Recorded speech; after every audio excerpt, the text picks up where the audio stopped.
guys, welcome. I'm gonna move it. I'm gonna move it around.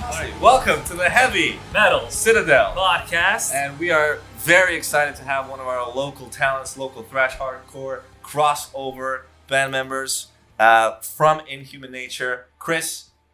He is the one with banshee-like fucking sneering vocals, and you guys are what I would say probably the epitome of thrash for me. So, dude, welcome to the Citadel. Lovely to have you. Keep drinking that beer. Yeah, I'm sorry. I was like, am I timing my sips well enough for this? But Go for it, bro. Thanks for having me in, man. This is sick. Yeah, absolutely. And I think the first thing we want to start off is the new EP, really, because that's the latest and greatest thing you guys have got out here. So yeah, just let me know how the songs have evolved since the first album. I mean, I think as we've gotten tighter, like we've got a more solid lineup now, and I think that's kind of shows with it as well. And we've taken a lot. Didn't really mean to take a lot of time making those songs. We started writing them in 2020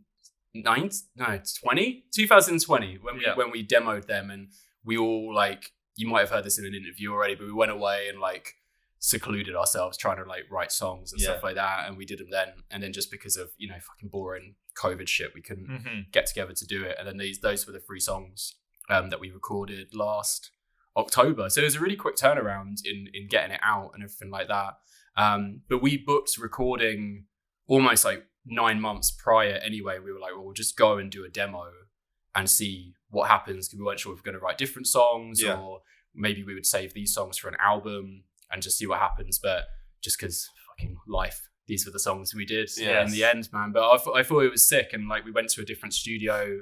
So when we did our album, that was actually around the corner from here. Oh, actually, it's underneath Crypt of the Wizard, where Crypt of the Wizard is now. So it's kind of actually the same building. Because Misha, who recorded that, he moved back to Switzerland to get out of London and stuff. We wanted to try somewhere else. We went to James Atkinson up in Leeds at the station house, and it was sick. It's in like an old police station. Really? Yeah, it's why he called it the station house, but it's where he lives there as well. So he bought it as his house. So he lives on the first floor with his family, and then the whole bottom floor is like a huge live room, like a couple of other little rooms where you can just like chill out. Like he had like WrestleMania 4 on video, so some of us were watching that like while others were recording and shit like that. And it's just a really nice space to hang out. And he did. I kind of wanted to try him out because he done like the new Angel Witch records, or the latest one that came out quite a while ago. He did some of the guitars on. I think he did all the guitars on the latest Carcass stuff, which is sick. But then he also recorded like the Heavy Sentence album, which it doesn't have that like fucking metal sound. It's quite like, it's very I guess it's like, it's got that new wave of British heavy metal sound, hasn't it? So it's got that. But he did a lot of good punk bands as well. I think he did both Chubby and the Gang records as well. So I thought he kind of gets that, like, he can do like super hard metal, but he can strip it all back and do like more lighter sounding stuff and dynamic. And of course, like, dude, if you wanted to talk about like stuff like that, I'm the worst person to do it. I have no idea. But I was like, Human Nature is this mix of all influences, right? So it's a perfect person who kind of gets that idea of a bit of new album from here, a little bit of thrash metal from here, a little bit of punk hardcore, yeah, exactly. I mean, with James, like he's in Rotten Hell, who are one of my favorite like UK hardcore bands ever. But he also did his band Gentleman's Pistols, which was a total like sort of almost kind of psychedelic like 70s rock vibe as well. So I guess he has. So I sort of thought like he's probably got good taste in music because both his bands are sick. So I think he was in Voorhees as well, like back in the day. Oh, Jesus, really? Yeah, I was actually listening to that the other day, I think. Fucking hell. Okay. Are you really picky in terms of where you're going to record in terms of the studio and the field, or is it more so the people that are sort of behind it and how they're pushing it? Okay. I feel like probably the person I'm more interested in and like what they've done in the past, not necessarily like what fucking amps. I mean, it's the people, not the technology. Yeah, I mean, I don't have a fucking clue about amps anyway. Like the other guys might have a preference over that, but if you're going to record someone that knows what they're doing, has got that good ear for it and can do lots of different things, they tend to have lots of good equipment anyway. And it's exactly the same with Misha. When we did the album with him. He does loads of different bands. Like he did like the latest Parish record, but he does his own like kind of noise projects as well. He's done like some bigger indie stuff as well, like High Vis for example. I think they recorded their albums. They've done black metal. So it's like I think when you have those, when you've got someone with a wide spectrum of no, it's not even necessarily taste, but they can put their hands to certain things and like they get it. You're not just book them in because they've got a sick studio and they're like don't like it. Right. You know what I mean? The jack of all trades sort of thing. Yeah, and I think you want someone like, because when you're in the band, you've obviously got your own ideas to record, but a lot of the stuff we've done is sometimes come from the people recording it. When they've like, why don't we try this out? Because like none of us know what we're doing. We like go to recording practice room, play a load of songs, and it's not like the best sound. So you need someone to come in and be like, that's not going to work. Yeah, you have to fix it here and there. Okay. Well, that actually segues beautifully because I was going to ask how. I guess you and the band in general, how do you guys get along in terms of like collaboration? Is it very sort of fluid and you guys all know sort of what you're going for? Mm-hmm. Or is it a little bit like, here's my take, someone else comes in and like, let's fix it a little bit here and sort of construct something almost from the ground up? Yeah, especially in a situation like this where you had to get together in one room and say, guys, we're going to write this. It's a little bit of that. Like, I guess like, so Ben, he's our, it's like, I guess we say he's our lead guitarist, but Mac is like definitely capable of doing that, but they've just taken on those roles of like lead and rhythm. Right. So all of the tracks for the new demo or Under the Boot EP or whatever you want to call it, he basically demoed them himself. So he just plays, because he's in a position where he can play guitar all day. Like he just did a master's in playing guitar. Oh fuck! And like does it, basically teaches people guitar. Seriously, that's like plays in the Chugga Master. The Chugga Master. Yeah, that's literally him, and he plays in a covers band. That's kind of like his job outside. Okay, I see. This as well, which is sick. Like so he lives and breathes it. Which is which is awesome. And he just plays guitar all day, and he knows how to demo stuff like really well and put drums to it and stuff like that. So normally, like he'll write a bunch of tracks. Sometimes he sends it over as like digital tracks. It's like Nintendo music, and it's pretty cool. And it's honestly like that. And so you listen to that, and you're like, okay, like I get the vibe. But then he'll play it, but sometimes he'll write stuff like electronically and be like, fucking hell, I've got to learn to play that for real now. And then he does it, like, and it's sick. Like, wow, the technology these days, obviously, you can do all sorts of crazy stuff. And then he'll send it over, and we'll be like, yeah, that's fucking cool. Or maybe we'll be like, I like that bit. Yeah, maybe like we should move this around, and we kind of do stuff like that as well. But when we get in the room, then we kind of solidify it all. But no, there's never been any like, oh, I fucking hate this. Yeah. No one's come in like, I don't really like that stuff. It seems everyone's on the same page, so it's much pretty easier. much. Yeah, I think we get it. Like we want to do, like when we go to record, we know what kind of sound we want. We don't want it to sound like too overproduced. Right. For example, we want to have that like, when we did the album. So I know we want to talk about the new stuff, but I guess like we've stuck with that same mindset. We basically like want to sound like a modern thrash band, but also want it to sound like Ride the Lightning, pretty much. Like that kind of vibe. Like the what's the sound? I hate when you hear bands, it's really like it just sounds like someone. It's really digital. That's not the right way. Pizza thrash. Yeah, exactly. Party thrash, really overproduced. Yeah. Like too slick. Yeah, I like the A lot of the bands from the new wave of thrash metal, since the late 2000s. very crisp, clean sort of. Yeah, and it has their place, but obviously, you don't want to get too close to that. Yeah, it's not really my vibe. I'm trying that analog sound is kind of what we prefer as well. When we did the new tape recently, it was mastered through like an analog system to give it that sound and stuff like that. It's a great sound. Yeah, it sounds really, really good. So we pretty much just agree on and all that, and like I think separately. Like I've said this in the past, but we all basically just love like Slayer and Metallica and Testament. Yeah. Like all of us love like big four metal. Yeah. Like I don't give a fuck. Like I like it. No, I don't think there's as many Anthrax fans in the band. Maybe it's more like a big three or something. They have questionable place in the big four. I think. Yeah. Some good tracks, but it's not like my favorite sort of stuff. And then we all kind of deviate. Like Simon and Jack are really big like doom metal fans and love bands like Electric Wizard. Candlemass as well, because luckily you had that passion. Yeah, 100%. Oh yeah, like Jack is a huge Candlemass fan. He's like an absolute Electric Wizard nerd, but he loves Candlemass. So he brings that into his bass playing. Yeah, he does, because he's always got like a really fuzzy tone. And so he brings that to live. He always like sound checks by playing like Sabbath riffs and stuff like that. Brilliant. So I think that's probably part of like where the sound comes from. It's got that muddier. I don't mean muddy in like a bad way. It's like a little bit less crisp. Okay. And I think we have it's more pummeling sounding, which I really like as well. But then Ben he's really like loves like guitar dudes. Like, do you know what I mean? Yeah. He always wears his t-shirt. I've never heard this guy's music. He loves this guy called Alan Holdsworth. Oh, I don't know him either. Exactly. Oh. But apparently, but apparently he's like the guy. He's like one of the best guitarists in the world and plays like fucking insane scales. And Ben's just like loves that shit. I think he likes Yngwie Malmsteen. Yeah. I think he likes that kind of stuff. But then he's a massive Testament fan. Neoclassical shred. Oh fuck yeah. Yeah, I mean, obviously, like even like Under the Boot is like. Not many people have said it to us, but it's a really obvious Testament, homage, I would say. Okay. That's actually a good segue, because I was going to ask, with some of the vocals, maybe it's just me, but with some of the vocals on the EP, I felt like you went a little bit off from sort of the traditional ones that you did in the old album with sort of the Slayer sound, and you went a little bit more into that thrash metal crossover, and it started to remind me a little bit of what I would consider like the top 4, you guys in there, but sort of Power Trip, Enforced, and sort of High Command. So that's sort of what I'm like, okay, these are clearly, I'm thinking the next top 4 in terms of the thrash metal scene for me. And now with obviously the really fucking sad passing of Riley, we're not really sure where Power Trip is going, but they were basically heading up the entire scene. So of course, I mean, is there a little bit more of a change in what you were trying to do vocally with the new one? My feeling is that because I hadn't practiced vocals in so long, my voice just changed. Oh, okay. And that's kind of literally what I think happened. Never mind then.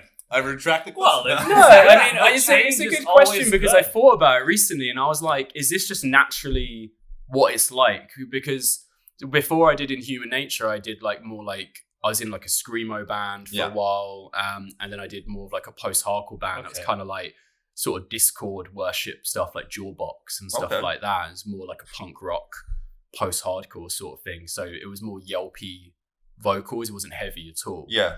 But then I ended up doing Inhuman Nature, like by reconnecting. I didn't even want to talk about the old members, but it's coming up really naturally. Here we go.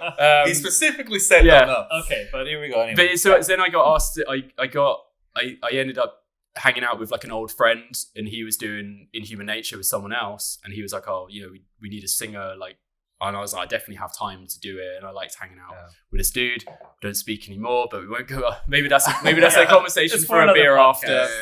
And I was like, and I thought the demos, it sounded like Iron Age, so I was like, "Fuck yeah, man!" But I didn't. But said I just did what I used to do in a metal. I used to be in a metal band with our drummer at the moment, like kind of like a sludgy hardcore metal crossover. Like doom band. It's kind of, I don't know, it's hard to explain. I'll talk about it. That's for later. A lot of questions. But so I just tried to do what I like metal vocals. Like I used to doing it in the past, but that's just kind of how it naturally came out. But I also found from my previous old metal band that like they got stronger and stronger as time went on. So they kind of have that like more high pitched sound first of all, but it kind of developed. I think as you just go and practice it, you can do that deeper sound as well, and I think it works a lot better for this as well. 100%. But also, so I'm really like, when I go to record vocals, I just kind of do it. Just go for it. I don't necessarily have because when you're in a practice room, it sounds like shit. So when you go to the studio and you hear it, you're like, okay, I guess this is what I'm doing. And that's what it came out, and I was super pleased how the vocals came out. I think it's been my favorite thing I've done with Inhuman Nature, really, like vocally, of course. I think so. Again, you don't want it too polished either. You know, it has to come from a place that's more organic. I mean, it fits in with the whole, like you said, the analog sound. Not too polished. But, no, I really hate that sort of stuff, man. I mean, it can work. It could definitely work for some bands, but I feel for us, it's not like, you know, we were talking about that kind of like party thrash stuff. Like, good on you if you're doing it and you're doing well at it. But it's not my cup of tea. You know what I mean? Like, I prefer like more blackened, like thrash bands and stuff like that.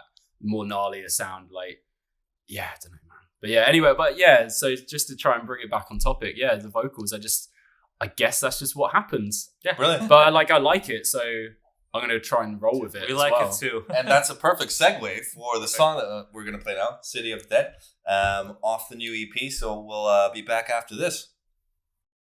Cool. And we are back. Actually, I'm not going to ask about the lyrics first because I didn't want to ask one thing. Song. It was a killer song, but we just listened to it. Yeah. I did want to ask one thing. You love, and we've seen you at Old Blue Last Dev, which you love. Yeah. Absolutely, and so do we. And the Black Heart. Yeah. And they're all very small, very tight, intimate spaces. Mm-hmm. And I know that in past interviews, like, I love this stuff. But how the hell do you find yourself creating that energy in a smaller space and then sort of feeding off the smaller crowd, but then also how do you have the space to really do what you want when it's that tight? Do you have to like plan ahead of time? Is there a lot of stuff that goes into it, or do you just fucking go for it? There's no planning whatsoever. There's no It bodes well for me as an unfit person that I don't have to do much. Like if it's so small. Got a 1 square meter. Back in my like straight edge hardcore days, I would be doing like jumping all over the place. Oh, fuck, okay. Yeah, I see pictures of me being like, wow, I used to be able to jump really high. And now if I do that, I'll die. Like, that's also a funny thing. It's like, why was I jumping so high? Like, dude, like, what was I trying to do? But now I'm just kind of like, I'd rather just be like, I don't know, maybe it sounds fucking cheesy, but I'd rather just be like, the band's just like a presence there, and maybe it's menacing or not. You know what I mean? Like, I don't know. Like, we just try to be aggressive but not like so people don't have fun, obviously.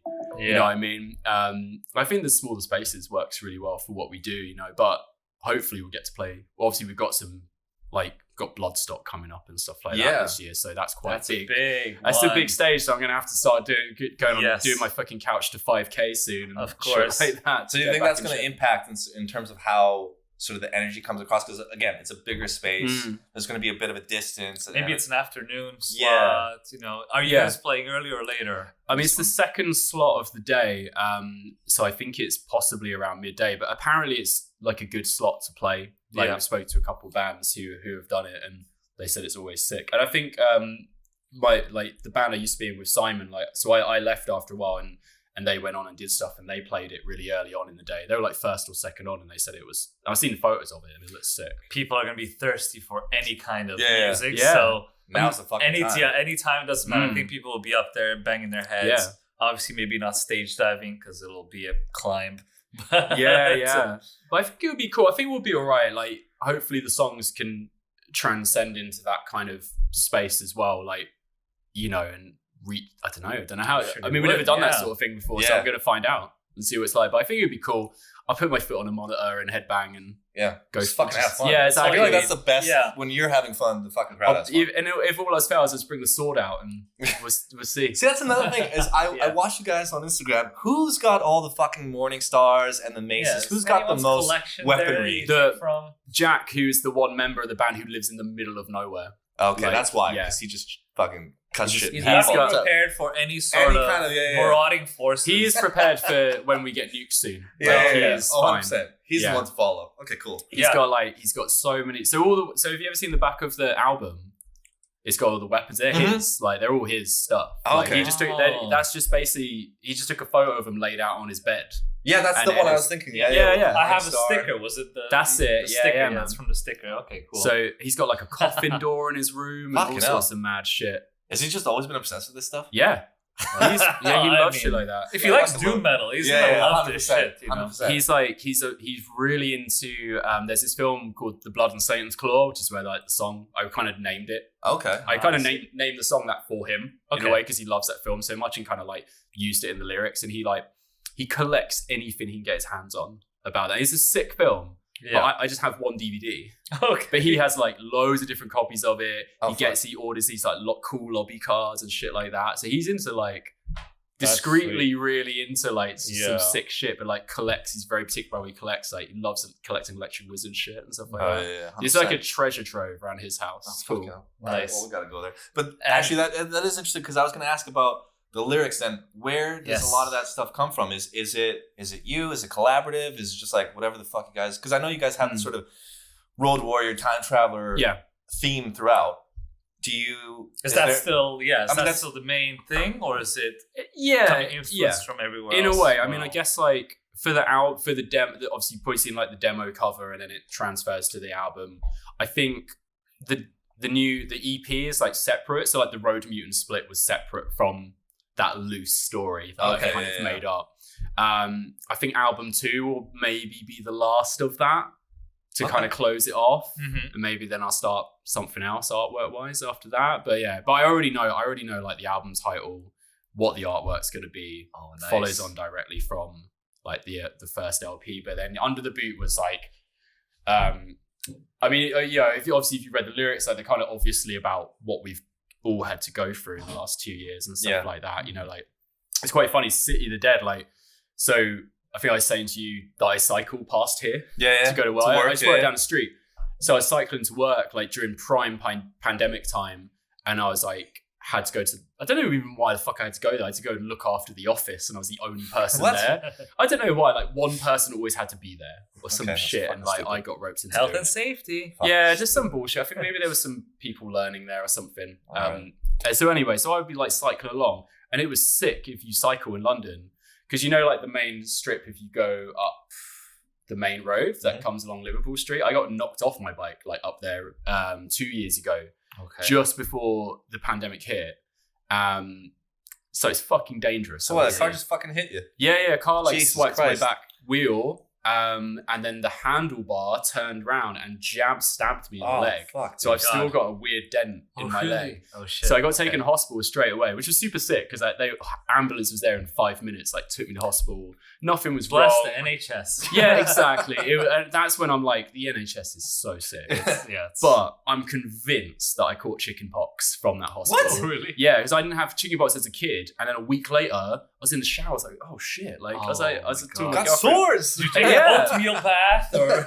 No, but I was like talking to my girlfriend. I was like, Izzy, what's this? Because I felt I had some spots in my hair, and I was just like, oh god, did I just not wash my hair? And it was chocolate, and then within 2 days, I was like covered in pox. Oh, fucking hell, dude. So anyway, what was that like? Disgusting. I don't think I've ever met anyone with I thought it was dangerous. Box. Yeah, I thought it was dangerous to get chickenpox yeah. for an adult. Oh, I was in bed and like seeing spots. Oh, fucking shit hell. like that. And like, dude, yeah, the pox go everywhere. It's disgusting. Fucking hell. But for City of Death, I mean, it was that because it was completely empty. Sorry, I had to bring it back. Yeah, I was going to bring it back the from that story. Podcast. Thank you, guys. I love chickenpox. Yeah. No, but I was awesome, I was cycling down that same street because I was like, well, it's safe now. There's no one driving anywhere. And that was when you were allowed to go to your office or workplace. Yeah. And it was sick. But I was like, oh, it's fucking dead. And even this area, there was a few people around, but I work in Aldgate, which is only around the corner. Yeah, it's close. Have you ever been to Aldgate on the weekend? Yeah. It's dead as fuck. It's like, and it was like that. Yeah, exactly. And I was like, this is weird. And there was like buildings boarded up. It looked like the opening scene of like Day of the Dead. Yeah, I was just about to say, like apocalyptic. Like I thought there was an alligator that was going to come out of a storefront. Many companies just moved out, working from home full time, and now there's just all this empty space. Which is now turned to podcasting space like this one. Yeah, exactly. Yeah, man. I mean, that stuff's like sick, but yeah, that's where I got the idea for it, and it was just about like, you know, obviously so many people were dying.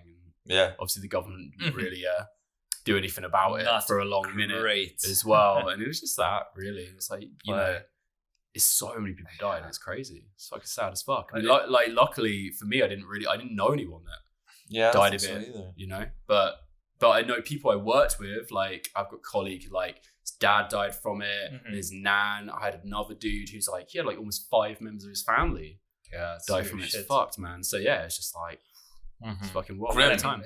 Grim time. I mean, it's good lyrically that you guys, you know, as a thrash band, still keeping it political. I think a lot of thrash is very political. Yeah, I was just about to say power trip, 100%. Yeah, same thing. Absolutely. Yeah, exactly. And I mean, we try not. I mean, the lyrics definitely are like political, but they're not. Yeah. I don't think we consider ourselves like. Yeah, it is. Yeah, especially Under the Boot is really on the nose, like you say. Exactly, it's really obvious, but. And I'm definitely noticed I'm not obviously the only person that's doing it as well. Like I noticed, I think even like this is a new Green Lung record, and there's definitely like some similar lyrical vibes. Although the lyrics on their new album was incredible, but there was some things I was like, feels like we've thought the same things. And there's also there's a sick hardcore band called Stiff Meds from London, and they've got a song called Under the Boot. Oh, fuck. And we just recorded it, and then I was like. They didn't know about it before. No, they put up a new T-shirt, and I was like, "Oh fuck!" I'm gonna order that. Recent as well. It was recent, and it was just at the end of last year. And they put up a new T-shirt, and I was like, "I'm gonna nab that." And I was like, "Oh, "Fuck!" I'm gonna listen to their EP again or their demo, and I was like, "Oh fuck!" And I sent them a message. Another split in the works, maybe. Yeah, I sent him a message, be like, "Dudes, I'm gonna have to go to Poser prison. I'm sorry." and they were like, totally. They were like, "Oh, that's sick." Like, you know, so they were chill. Obviously, make it your own. Obviously, you know, Under the Boot is like not an unheard of term. Yeah. So there's obviously going to be loads of stuff, but I do try my best whenever I come up with a song title. I try to like, you know, go online and see if there's loads of people who have used it or if there's obvious lyrics and stuff like that. But I feel like in metal, you can't escape it. No. And I mean, art always borrows from other art. That's the whole point. Of course. You just improve it, you change it, you build on entire catalog. Obviously. Everything in black metal even just comes from the second wave. Same thing. There's a there's that Power Trip lyric, so Under the Boot of Great Oppression. And I really like Power Trip. I'm not like the biggest fan, but Jack is like, he was a huge fan. He just sent me the lyrics and I was like, oh, fuck's sake. Not again! Just messaging you, yeah. Oh, man. Okay, well, with that then, how have you guys got on with Chort Records? Like, is everything flowing smoothly? How are they handling it? Because a lot of artists are, at least from what I've read, they like to have a certain, I guess, split between how much they do and how much sort of the record does. The label rather. So what kind of mix do you guys find yourself in? Do you like to do like 70% your stuff, you deliver, and then they just come in with, where's the perfect balance? Give me some money in terms of DIY and records. That's a good question, man. Fuck. I mean, they're like, I know Sammy and Justine really well. I've known them for quite a long time, and they're just super chill. Yeah. They don't really they don't get involved in what we do but if I were like ask them to, they would. Okay. That's they great would balance. They would help. But what I really wanted from them, and they approached us last year, so we'd already booked in to record the demo and stuff like that. Okay. But our plan was just to put that on cassette anyway, because we were looking for seeing if there was labels around that might, maybe we'd join a bigger label, stuff like that can help us out. But then Justine, actually, I think what I subtly did, probably not even very subtly. So I went on a stag do with Sammy, for our friend Stu, and I was definitely like talking about Human Nature a lot. Oh yeah, like because we drove up there together. Yeah, so I was like, yeah, Troy's a good label. Yeah, have you guys heard this cool band? I was like, yeah, we're doing loads of stuff, going on tour. We're bustling, and then Justine sent us a message like, maybe a month or so later, and then we were at the wedding from that stag do together and talked about it loads and stuff like that. But yeah, they're cool, man. I mean, and all that. So we obviously with the album we did it with Injustice Records, it's German hardcore label, who was sick, and like we really owe them like a lot because they were really cool. And like whenever we went on tour, they would always come out and like bring us the records that we needed and stuff like that, and just super nice, really supportive. But I don't think I think with them like doing press and stuff like that, it wasn't something that they really did, or they found it hard to do in Germany when I sort of talked to them about it. I knew Church Road kind of kill it with that stuff, and it's like most of the stuff that we did with the band recently was like me, like I book all the shows and like tend to like, I don't want to say manage it, but if there's like shit that needs to sometimes get done, like maybe me or the drummer will deal with it, and then everyone else kind of trusts us to do it. Like dealing with artwork, for example, like I tend to go and sort that out, and everyone's kind of like trusts me to do it, or book the shows and that sort of stuff.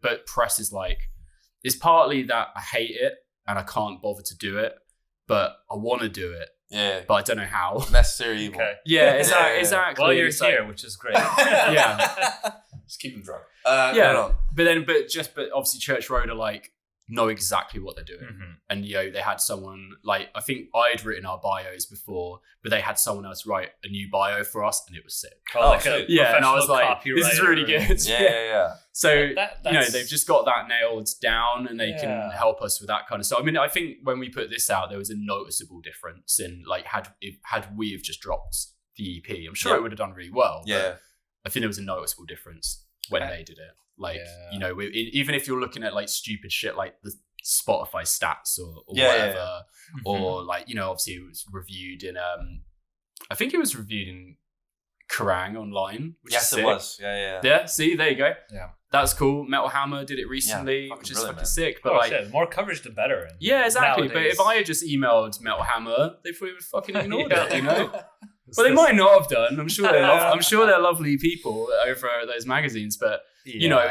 it's kind of like, I've worked for a PR company before as like an intern in the past, and like it definitely opened my eyes to how it works. You know a little bit of the ins and outs. Yeah, because I was working with this. I was just interning because I didn't have a job at the time, and I was like, I have nothing to do. This would be interesting. I've got a load of free cool CDs and stuff like that. Sweet.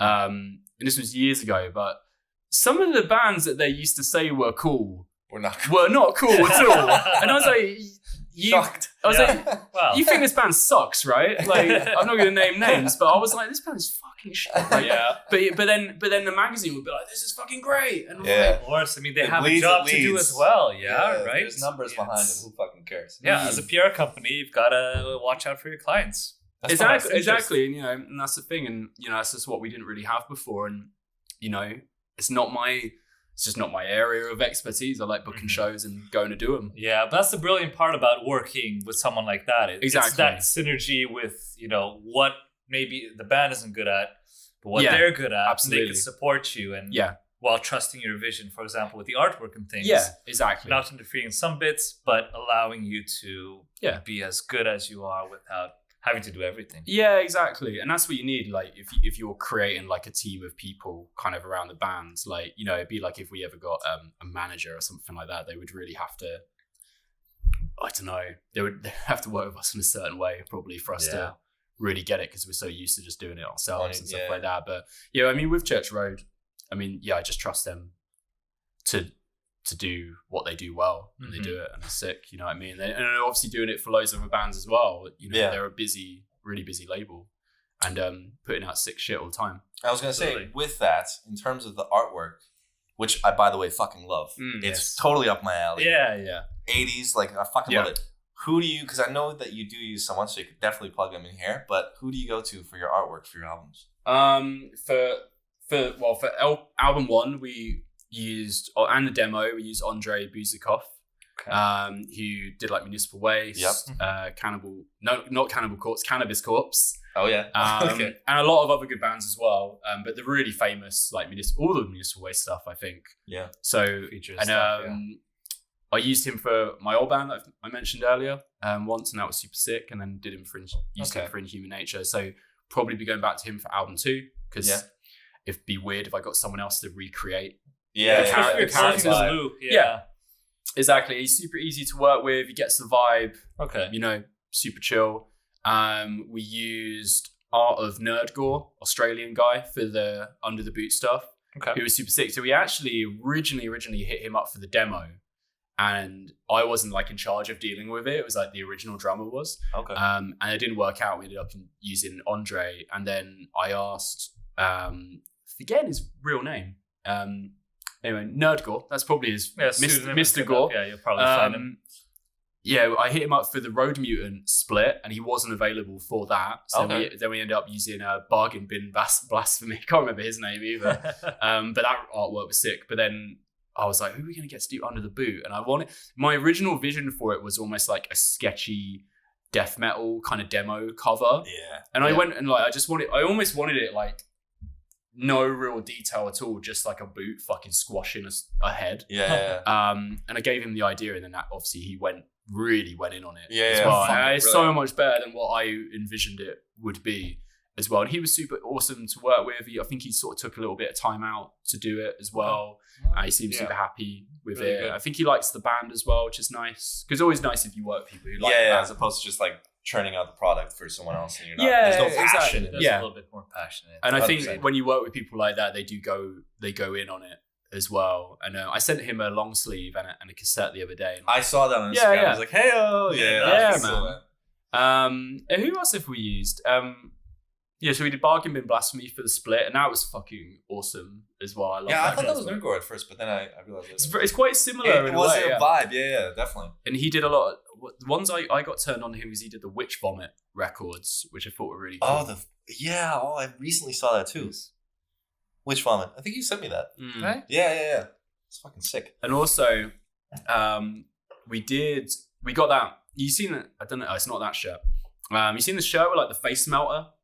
It's like this kind of skull flying through space, like this guy Wormwalk, this guy Jerry. I do remember his name, so I talk to him quite often. Okay. He's based in Philly. He is fucking sick, and he did like the Celestial Sanctuary album cover and stuff like that. Yeah, and he's doing a load of stuff for Frozen Soul as well. So I'd like to do an album. I'd like to do some sort of cover with him. He's incredible. Mm-hmm. But he like that face mate. Fucking hell. The face beer's an effect. He's drinking. That's not even the beers. That's just like 3/4 done. Yeah, that's just like what my brain does to me sometimes. Right. But that's a huge painting as well. And he did it so quickly as well. He knocked it up in like a few days. Do you think it was for like the battle scene type of bolt thrower style thing? Yeah. Yeah, I think so. And obviously when we started the band, like artwork, we were like kind of like going for the bolt thrower theme. Mm-hmm. Obviously, all their albums kind of link up. Yeah. As well with like the Warhammer style artwork. So that was kind of it as well. Okay.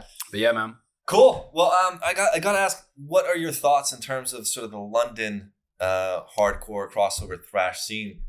Has much changed for you since sort of COVID and everything? People coming back slowly. I know that we had that one period where you were like, sitting down and listening to bands. Yeah, because you couldn't get there was no mosh. There was no. I'll remember that forever. Remember it forever. Yeah. But yeah, I mean, especially if it was something like that, and I don't. Oh no! Wait, no. You did play one of those where people were sitting down. I believe. Yeah. Right. Yeah. How did you feel that the atmosphere sort of, or if it did at all, change between that and people like running up to the stage and literally like almost grabbing you, dude? It was. I mean, it's obviously different, but that Seated show was sick, actually. Yeah. I thought it would be weird, but it was really cool. Yeah. And it didn't really, the vibe was still really nice. And obviously, luckily, like, we sold out all the seats, so that was cool. So people headbanging on the chairs. Yeah. Weren't we sitting down on one of those we were there. benches? Yeah. I was going to say you guys were there, right? Yeah, we did that drunken photo. Like, dudes. Yeah. Sitting on the benches. It felt like a church church of metal almost. Exactly. When I were walked we in there to that's what I worship said. at the fucking altar of Inhuman Hell Nature. yeah, dude. That was sick. Yeah, I think that's what I think. I mean, if you think of it in a positive way, it's something that people remember for a very long time. Yeah, exactly. Because I Might not definitely ever wouldn't happen want to again. do that forever, but it was great to do it once. That's a one-off. And it was really cool. You know, I mean, the thing is, you know, they still had smoke going on in the room and stuff like that, and like all the seats were full, and it just seemed cool, man. And then we played the Black Heart again at a regular show with Desert. We supported Desert Storm. Mm-hmm. So it's a total different crowd to what we use, more like a Doom crowd. Yeah. That was sick as well. Like, it was awesome. That was full. And obviously we did the Dev shows, which was obviously a fucking mayhem That's the other the night. thing is, like, you guys, like, you don't seem to have a very like firm sort of set in stone. We were only gonna travel with these bands. Thrash No. shows or And anything. It's very flexible. I'm not mistaken that you did also with Puppy, I think, in terms of No, but we do it. never mind. There may be some rescheduled shows. Okay. But But yeah, like so, Desert Fest, for example. Yeah. you know. Desert Fest. But again, a very doom-focused thing. But I'm going to assume that someone from Dungeon got us on that show, although no one said anything. But I know because Dara, he used to be one of the managers at the Black Heart. He's drummer he's not drummer. He's the guitarist in Dungeon, and I think they know the promoters for Desert Fest quite well. okay. And obviously they're on it. Aggressive Effect are on it. So I assume someone put in some good words. Yeah. But I was quite shocked actually when we got the email from Desert Fest, and that was ages ago. And I was like, "Fuck, like that's sick." Nice. Because I'd always wanted. I'd never been actually, but like Simon, like he goes every year and loves it, man. Really? Yeah, he's there And every if Jack's a single year. big Electric Wizard fan, Oh, Yeah. yeah. he must have Fucking been. Yeah, exactly. He's been. Yeah, I think he was telling me when he saw Candlemass there. Yeah. But I was like, fuck yeah, man, we'll do that. But yeah, it'd be so. If we only play thrash band, I'd be so bored. Mhm. There's not many thrash bands I really. Yeah. I'm not like the biggest thrash dude. I mean, I know I play in a thrash band, but like, there's only so much I can take. I know, but that's the same thing with me. I Of course. think Live and breathe it. I love black metal, but there's so much diversity within metal in general. Yeah. It's like, how can you stick to one fucking? Mm. Not even metal. Like, you go to fucking hard rock. Like, there's so many good Exactly. fucking Good bands. out music there. is good music, and if you're 100%. into Yeah. it, why not? I mean, we did. I mean, so you came to the Dev show, Yeah. right? So obviously we did those shows with Underdark. Don't sound like us at all. Yeah. You know, Yeah. it's sort of like 90s screamo and mixed with black metal. You know, but those shows were so good. Yeah. And it worked. I think it worked really well for both bands to do it. I mean, I don't know. It's, you know, who's bigger, who's not, you know, whatever. They're like, we're both totally different to each other. But, you know, you could clearly see who would come for what band at the shows. Yeah. They'd be Just like, how they were dressed. yeah, or there'd be how like they a dude were- in a battle jacket, and then there'd be someone else in more like a black metal vibe. Yeah. Okay. You know what I mean? But playing the shows together really worked, and they were like really well attended. The shows as well, And so, the energy was still strong. yeah. But if we went out with like a similar sounding bands, Yeah. maybe that wouldn't draw as many people in. You know, That's there's true. people that were kind of into black metal or whatever. They're probably not going to instinctively come and see that, you know. But maybe it opens people up to different bands as well. Yeah. And, you know, we sold loads of fucking CDs and stuff like that, which is great. So hopefully it kind of opened up a bit. But Is that where you record? So when you went to the Dev for that show, is that where you recorded the live album? yeah. I think it's the first time they recorded Yeah. there as well. Yeah, they That's just a got bit- a new A setup. ton of energy in that. Yeah, man. Yeah, it was fucking great, dude. Yeah, And the it sounds vocals really were good. If that was the first time absolutely they set it fucking up, Mm. that's not really, bad at all. really good, man. Yeah, man. They just recorded it through the desk on the day. And I just asked them, I was like, are you able to record? And they were like, yeah, we just got this new thing. Brilliant. And then I had a friend of mine mix it, Yeah. like loosely kind of mix it. And then that was it, man. Fucking brilliant, dude. Yeah, sick. So then what do we got in terms of shows coming up? I think, if I'm reading this correctly, you're going to Germany pretty soon. Yep. Fingers crossed. Belgium, Sweden. Throughout Europe, and then you're going to come back for some more shows locally, hopefully. Yeah. So we're doing this Euro tour, which should be fine as long as no one fucking catches COVID. But I guess we can still. I think we're allowed to do what the fuck we want, as Boris does what he wants. So whatever. I think we just go. But I don't think we would. So obviously, if someone had COVID, we wouldn't go. Hopefully that's fine. Got an 18-hour drive home from Stockholm. Good times. Wow. So that'd be fun. Yeah. So driving all over. Driving all day. That actually sounds like fun, though. It's dude, my favorite thing to do. It's awesome. It's fucking brilliant. Yeah, I fucking love it. It's been such a shame to not be able to do it for so long, and now like finally get to it. I think we've been rebooking this tour for like 2 years now. Okay, so finally get this. Yeah, we originally meant to do it in 2020 with Expander. Like they were going to come over from Texas and do it, and then we were trying to rebook it for later that year, and then obviously we couldn't go, and then I was like, I can wait, and then rebooked it for now, and it seemed okay. And who are you going to be playing with? So it mostly just us doing our own shows, and then whatever, whoever's local supports. Yeah, some really good ones as well. I just lined up a show in Ghent, and I got this band called, I think they're called, I'm probably going to get this wrong, Crucifixion. I feel that's their name. They're kind of like an oi punk band in a way, like maybe a bit like meaner, a bit like heavier sounding, but they're sick, and they're like super local. So I got them on. My friend's band's going to do his band's like first show as well. So my friend Ben, who the last time we toured with Dungeon, he came out to like 2 of the gigs. Okay. And I traveled like quite far to come to them, and they were like not the best shows to come to. But he's always been super supportive. So I've got his band. I knew he started a new band, so I was like, you guys should open for us there. And then when we go up to Scandinavia, Morbid Breath are going to come on. For free shows as well. Are they also thrash, or are they? Yeah, you guys would really like them as well. They're sick. Yeah, they're from like around Stockholm, that area. Kind of like they're on Redefining Darkness.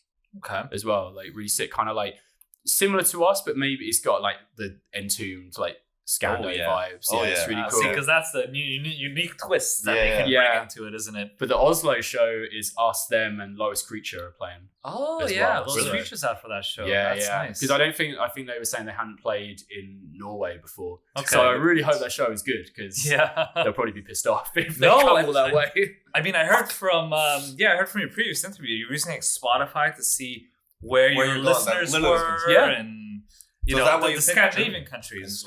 Kind of. Well, it's also because I really love Sweden. I really wanted to play there as well. I haven't been there since 2019. And I'd really wanted to do shows there with us as well. I think it'd be cool. I think Stockholm would be sick, and we're doing Gothenburg. The headline band for Gothenburg is a band called Hexus, who are from, I think they're from Copenhagen, and it's sort of like a one-man sort of blackened screamo thing. But dude, go and look at his tour. Okay.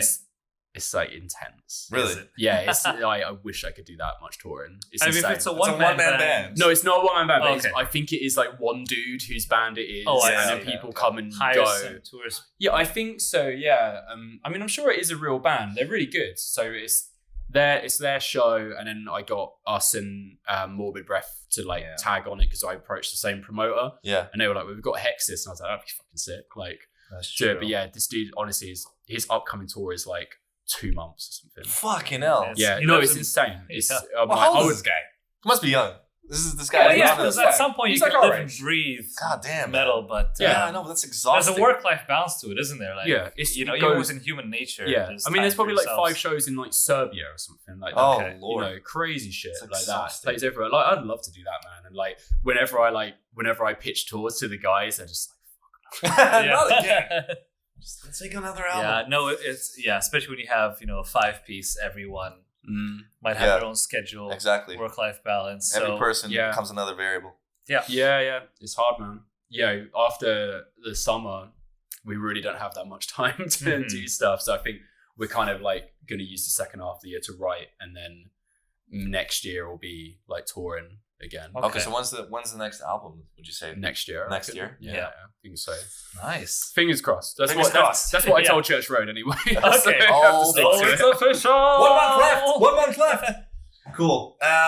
Cool, man. Any more questions? Love. I think I want to know, I guess, from your perspective, what are some of the kind of biggest things you learned while being part of Inhuman Nature? Patience, probably. Patience. Love it. Virtue, supposedly. Absolutely. Yeah. But it's because but people have probably learned to be very patient with me also.